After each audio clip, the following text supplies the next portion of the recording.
राधे राधे, जय माता की भक्तों। आप सभी का स्वागत करती हूँ स्पिरिचुअल ज्ञान साधना में और आप सभी से अनुरोध करती हूँ कि स्पिरिचुअल ज्ञान साधना को सब्सक्राइब कर लीजिए और बेल आइकन को प्रेस कर दीजिए ताकि आपको नई नई वीडियोस का नोटिफिकेशन मिलता रहे। जय माता की, राधे राधे भक्तों। कैसे हैं आप सभी लोग? आशा करते हैं सभी लोग बहुत अच्छे होंगे। बताने के लिए कमेंट में जय माता की, राधे राधे अवश्य ही लिखिएगा। भक्तों, आज हम आपको बहुत ही सुंदर पावन माघ मास की 16वें अध्याय की कथा सुनाएंगे। आज की कथा आपको बहुत अधिक पसंद आएगी क्योंकि 16वें अध्याय की कथा अब हम आपको पहले से कुछ नहीं बताएंगे, ये तो आप सुनेंगे तब आपको स्वयं पता चलेगा। तो कथाएं बहुत ही सुंदर हैं, पुण्य देने वाली हैं, पावन माघ के महात्म्य की हैं, आपको अवश्य ही सुननी चाहिए। यदि आप चैनल पर पहली बार आए हैं तो आप चैनल पर इस महीने की सभी कथाओं का आनंद ले सकते हैं। पूरे महीने की कथाएं आपको हमारे चैनल पर सुनने को मिलेंगी। तो आइए भक्तों, आज की ये बहुत ही सुंदर कथा प्रारंभ करते हैं और आप सभी भक्तगणों से अनुरोध है कि सभी लोग भगवान का ध्यान करते हुए भक्ति रस का पान कीजिए। श्रीमन नारायण नारायण नारायण, लक्ष्मी नारायण नारायण नारायण, सत्य नारायण नारायण नारायण, श्रीमन नारायण नारायण नारायण। बोलिए गणेश भगवान की जय, गौरी शंकर भगवान की जय, लक्ष्मी नारायण भगवान की जय। कार्तवीर कहने लगा कि हे भगवान, वह राक्षस कौन था और कांचन मालिनी कौन थी? उसने अपना धर्म कैसे दिया और उनका साथ कैसे हुआ? हे ऋषि, अत्रि ऋषि की संतानों के सूर्य, यह कथा सुनाकर मेरा कौतूहल दूर कीजिए। तब दत्तात्रेय जी कहने लगे कि राजन, इस पुरातन विचित्र इतिहास को सुनो। कांचन मालिनी नाम की एक सुंदर अप्सरा थी जो माघ मास में प्रयाग में स्नान करके कैलाश पर जा रही थी। तब उसको मार्ग में जाते हुए हिमालय के कुंज से एक घीर राक्षस ने देखा। उस सोने जैसे तेज वाली, सुंदर कटी वाली, बड़े बड़े नेत्रों वाली, चंद्रमुखी, सुंदर केश और पीन पयोधर वाली सुंदर अप्सरा को देखकर उस राक्षस ने कहा कि हे सुंदरी कमल नयनी, तुम कौन हो और कहाँ से आ रही हो? तुम्हारे वस्त्र और बेड़ी भीगी हुई क्यों है? तुम आकाश मार्ग से कहाँ जा रही हो और किस पुण्य के प्रताप से तुम्हारा शरीर ऐसा तेजस्वी और रूप मनोहर है? तुम्हारे गीले वस्त्र से मेरे मस्तक पर गिरे हुए एक बूंद जल से मेरे क्रूर मन को एकदम शांति प्राप्त हो गई। इसका कारण क्या है? तुम बड़ी शीलवती प्रतीत होती हो, इसका कारण मुझसे कहिए। अप्सरा ने कहा कि हे राक्षस, सुनो, मैं काम रूपिणी अप्सरा हूँ। मैं प्रयाग में संगम में स्नान करके आ रही हूँ, इसी से मेरे वस्त्र भीगे हैं। अब कैलाश पर जा रही हूँ जहाँ पर श्री शिवजी निवास करते हैं। त्रिवेणी के जल से मेरी सब क्रूरता दूर हो गई, जिसके पुण्य के प्रभाव से मैं इतनी सुंदर और पार्वती जी की प्रिय सखी हुई। जो आश्चर्य देने वाला उदाहरण मुझसे ब्रह्मा जी ने कहा था सो सुनो।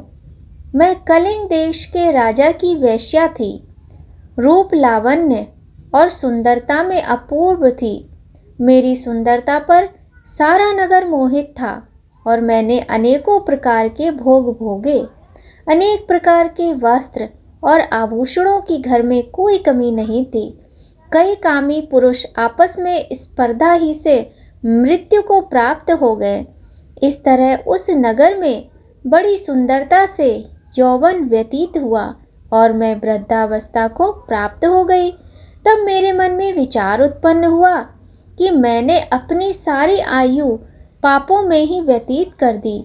धर्म का कोई कार्य, दान, तप, यज्ञ आदि नहीं किया।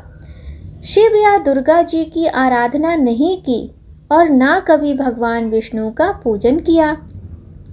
इस प्रकार अशांत चित्त से मैंने एक ब्राह्मण की शरण ली जो वेदों का ज्ञाता और ब्रह्मनिष्ठ था। मैंने उनसे पूछा कि मेरा निस्तार किस प्रकार हो सकता है महाराज। साधु सज्जन अच्छे और बुरे सभी पर दया करते हैं, इसलिए मुझ दीन पर भी कृपा करके मुझ कीचड़ में डूबी हुई को पकड़कर उबारिए। क्षीर सागर क्या हंस को ही दूध देता है, बत्तख को नहीं देता। तब वह ब्राह्मण राजा का पुरोहित इन सब बातों को सुनकर मुझ पर दया करके कहने लगा कि तू ब्रह्मा के क्षेत्र प्रयाग में जाकर माघ मास में त्रिवेणी संगम में स्नान कर, परंतु मन में अशुभ क्रिया का विचार नहीं करना। पापों के नाश के लिए महर्षियों ने तीर्थ स्थान से अधिक और कोई प्रायश्चित नहीं बतलाया। प्रयाग में स्नान करने से तू अवश्य पवित्र होकर स्वर्ग को जाएगी। हे भामिनी, पुराने समय में गौतम ऋषि की स्त्री को देखकर इंद्र ने काम के वशीभूत होकर कपट वेश में उनसे भोग किया था, इसलिए ऋषि द्वारा श्राप दिया गया और उनका शरीर अत्यंत लज्जायुक्त हजारों भगों वाला हो गया। तब इंद्र ने नीचा मुंह करके अपने पाप कर्म की बुराई की। मेरु पर्वत के शिखर पर स्वच्छ जल वाले सरोवर पर एक स्वर्ण कमल से भरे हुए कोटर में घुस गया और अपने पाप को धिक्कारता हुआ कामदेव की बुराई करने लगा कि यह सब पापों का मूल है। इसके ही वशीभूत होकर मनुष्य नरक में जाते हैं और अपने धर्म, कीर्ति, यश और धैर्य का नाश करते हैं। इंद्र ऐसा सोच रहा था, सो इंद्र के बिना सारा देवलोक शोभाहीन हो गया। तब देवता, गंधर्व, लोकपाल इंद्राणी के सहित बृहस्पति जी से जाकर पूछने लगे कि महाराज, इंद्र के ना रहने से स्वर्ग ऐसा शोभाहीन हो गया है जैसे सत पुत्र के बिना श्रेष्ठ कुल। इसलिए स्वर्ग की शोभा के लिए क्रिया सोचिए, इस विषय में देर नहीं लगानी चाहिए। तब बृहस्पति जी कहने लगे कि इंद्र ने बिना सोचे विचारे जो कर्म किया है उसका फल भोग रहा है, सो वह कहाँ है, मैं ये सब नहीं जानता हूँ। फिर गुरु जी ने सबको साथ लेकर स्वर्ण कमलों से युक्त बड़े सरोवर में इंद्र को देखा, जिसका मुख मलिन और आंखें बंद थीं। तब इंद्र ने बृहस्पति जी के चरणों को पकड़कर कहा कि इस पाप से उद्धार करके आप मेरी रक्षा कीजिए। तब बृहस्पति जी ने इंद्र से कहा कि प्रयाग में स्नान करने से ही तुम पाप मुक्त हो जाओगे। तब इंद्र सहित सबने ही प्रयाग में जाकर संगम में स्नान किया और त्रिवेणी स्नान से इंद्र पाप मुक्त हो गए। तब बृहस्पति जी ने इंद्र को वरदान दिया कि तुम्हारे शरीर में जितने भग हैं सब नेत्र हो जाएं।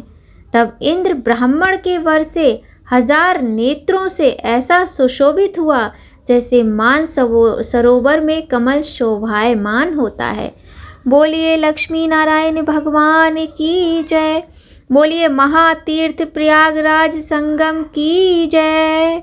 श्रीमन नारायण नारायण नारायण, श्रीमन नारायण नारायण नारायण, लक्ष्मी नारायण नारायण नारायण, श्रीमन नारायण नारायण नारायण, सत्य नारायण नारायण नारायण। तो भक्तों, बहुत ही सुंदर कथा थी आज की। और मनुष्य का चरित्र उसके लिए सर्वोपरि होता है, इसलिए प्रत्येक व्यक्ति को चरित्रवान होना चाहिए। तो आइए भक्तों, अब हम पाठ कर लेते हैं भगवान श्री कृष्ण के कृपा कटाक्ष स्तोत्र का, जो कि बहुत ही सुंदर है और श्री कृष्ण कृपा कटाक्ष भगवान श्री कृष्ण की स्तुति में गाया जाता है। इस स्तोत्र का पाठ करने से भक्त मानते हैं कि उन्हें भगवान श्री कृष्ण की विशेष कृपा प्राप्त होती है। तो आइए भक्तों प्रारंभ करते हैं। श्री कृष्ण कृपा कटाक्ष। मूकं करोति वाचालं पंगुलंघ्यते गिरिं यत् कृपा तमहं वन्दे परमानंद माधवम। नाहं वसामि वैकुंठे योगिनां हृदयेन च मद्भक्ता यत्र गायन्ति तत्र तिष्ठामि नारद। भजे व्रजैकमण्डनं समस्ते पापखण्डनं स्वभक्तचित्तरञ्जनं सदैव नन्दनन्दनं सुपिच्चगुच्छमस्तकं सुनादवेणुहस्तकम् अनङ्गरङ्गसागरं नमामि कृष्णनागरं। मनोजगर्भमोचनं विशाललोललोचनं विधूतगोपशोचनं नमामि पद्मलोचनं। करारविन्दभूधरं स्मितावलोकसुन्दरं महेन्द्रमानदारणं नमामि कृष्णवारणं। कदम्बसूनकुण्डलं सुचारुगण्डमण्डलं व्रजाङ्गनैकवल्लभं नमामि कृष्णदुर्लभं। यशोदया समोदया सगोपया सनन्दया युतं सुखैकदायकं नमामि गोपनायकम्। सदैव पादपङ्कजं मदीयमानसे निजं दधाने मुक्तिमालिकं नमामि नन्दबालिकं। समस्तदोषशोषणं समस्तलोकपोषणं समस्तगोपमानसं नमामि नन्दलालसं। भुवो भरावतारिकं भवाब्धिकर्णधारिकं यशोमतिकिशोरिकं नमामि चित्तचोरिकं। दृगन्त्यकान्तिभङ्गिनं सदा सदालिङ्गसङ्गिनं दिने दिने नवं नवं नमामि नन्दसम्भवम्। गुणाकरं सुखाकरं कृपाकरं कृपाकरं सुहृद्विषसन्निकन्दनं नमामि गोपनन्दनं। नवीनगोपनागरं नवीनकेलिलम्पटं नमामि मेघसुन्दरं तडितप्रभालसत्पटम्। समस्तगोपमोहनं हृदम्बुजैकमोदनं नमामि कुञ्जमध्यगं प्रसन्नभानुशोभनं। निकामकामदायकं दृगन्तचारुसायकं रसालवेणुगायकं नमामि कुञ्जनायकं। विदग्धगोपिकामनो मनोगतल्पशायिनं नमामि कुञ्जकानने प्रवर्धभयनिपायिनं। किशोरकान्तिरञ्जितं त्रिगञ्जनं सुशोभितं गजेन्द्रमोक्षकारिणं नमामि श्रीविहारिणं। यदा तदा यथा तथा तथैव कृष्णसत्यकथा मया तत्सदैव गीयतां तथा कृपा विधीयताम्। प्रामाणिकाष्टकद्वयं जपत्यधीत्या पुमान् भवेत् स नन्दनन्दने भवे भवे सुभक्तिमान्। बोलिए श्री कृष्ण भगवान की जय। बोलिए राधा रानी की जय। इस स्तोत्र का पाठ या जप करने से भक्तों को आध्यात्मिक लाभ और आंतरिक शांति का अनुभव होता है। यदि हम प्रतिदिन भगवान श्री कृष्ण के इस कृपा कटाक्ष का पाठ करते हैं तो भगवान श्री कृष्ण की विशेष कृपा प्राप्त होती है। भक्तों कथा भी सुन ली और स्तोत्र का पाठ भी कर लिया। अब अंत में आइए कर लेते हैं हम सभी लोग भगवान बांके बिहारी की आरती, जो कि बहुत ही सुंदर है। बांके बिहारी भगवान की आरती उनके सुंदर रूप के समान ही सुंदर है। तो बहुत ही सुंदर आरती के साथ आज की वीडियो को समाप्त करेंगे। आइए भक्तों प्रारंभ करते हैं आज की ये सुंदर आरती। श्री बांके बिहारी तेरी आरती गाऊं, श्री बांके बिहारी तेरी आरती गाऊं। आरती गाऊं प्यारे तुमको मनाऊं, आरती गाऊं प्यारे तुमको रिझाऊं। श्री बांके बिहारी तेरी आरती गाऊं। मोर मुकुट प्यारे शीश पे सोहे, मोर मुकुट प्यारे शीश पे सोहे। प्यारी बंसी मेरो मन मोहे, प्यारी बंसी मेरो मन मोहे। हे गिरधर सुंदर तेरी आरती गाऊं, श्री बांके बिहारी तेरी आरती गाऊं। चरणों से निकली गंगा प्यारी, चरणों से निकली गंगा प्यारी, जिसने सारी दुनिया तारी, जिसने सारी दुनिया तारी। मदन गोपाल तेरी आरती गाऊं, श्री बांके बिहारी तेरी आरती गाऊं।